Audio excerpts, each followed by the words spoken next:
আপনারা জানেন যে এই সাদেক এগ্রোর চেয়ারম্যান ইমরান হোসেন উনি মানি লন্ডারিং মাধ্যমে দেশের থেকে প্রায় 133 কোটি টাকার উপরে হবে অর্থ দেশের বাইরে পাচার করেছেন। তাছাড়া উনি বিদেশ থেকে সরকারি যে নীতি আছে রয়েছে যে আপনার কৃত্রিম গো প্রজনন কেন্দ্রে সাভারের যে আপনার যে সরকারি যে নীতিমালা রয়েছে নীতিমালার বাইরে গিয়ে উনি ব্রাহ্মা জাতের বেশ কয়েকটি গরু প্রায় 15টি গরু দেশে আমদানি করেছেন। এই গরুগুলো আমদানির আড়ালে আমরা যেটা জানতে পেরেছি যে প্রায় 86 লক্ষ টাকা উনি দেশের বাইরে অর্থ পাচার করেছেন। এছাড়া আরো কিছু বিষয় তদন্ত রয়েছে। আর ওনার নামে বিপুল সম্পদের আমরা প্রমাণ পেয়েছি প্রাথমিক অনুসন্ধানে। আরো অনেক তথ্য আমাদের কাছে আসছে। আমরা প্রাথমিক যে অনুসন্ধান পর্যালোচনা করেছি সেখানে দেখতে পেয়েছি যে প্রায় 11 কোটি টাকার উপরে বিভিন্ন ওনার প্রতিষ্ঠানের নামে এফডিআর করে পরবর্তী পর্যায়ে এফডিআর কৃত টাকাগুলো দেশের বাইরে লন্ডার করা হয়েছে। বিভিন্ন অভিযোগের বিরুদ্ধে তাকে গ্রেফতার করা হয়েছে এবং বর্তমানে বিচারাধীন বিষয়। আমাদের তদন্ত কার্যক্রম শুরু হয়েছে। গতকাল যেহেতু উনি গ্রেফতার হয়েছেন তদন্ত কার্যক্রম শুরু হয়েছে।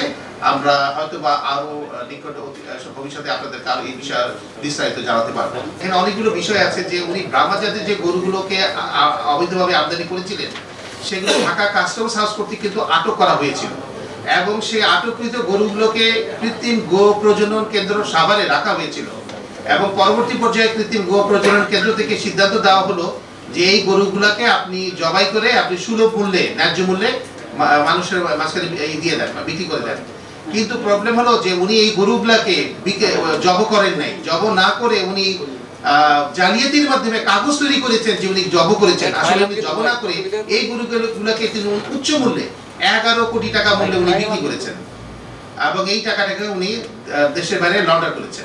উনি যেহেতু মানি লন্ডারিং এর সাথে জড়িত ছিলেন, আমাদের কাছে যে তথ্যপত্র রয়েছে সেটা হচ্ছে টেকনাফ এবং উখিয়া অঞ্চল দিয়ে উনি মিয়ানমার থেকে এবং বার্মা নেপাল থেকে ভুটান থেকে বিভিন্ন জাতের গরু উনি আমদানি করেছেন।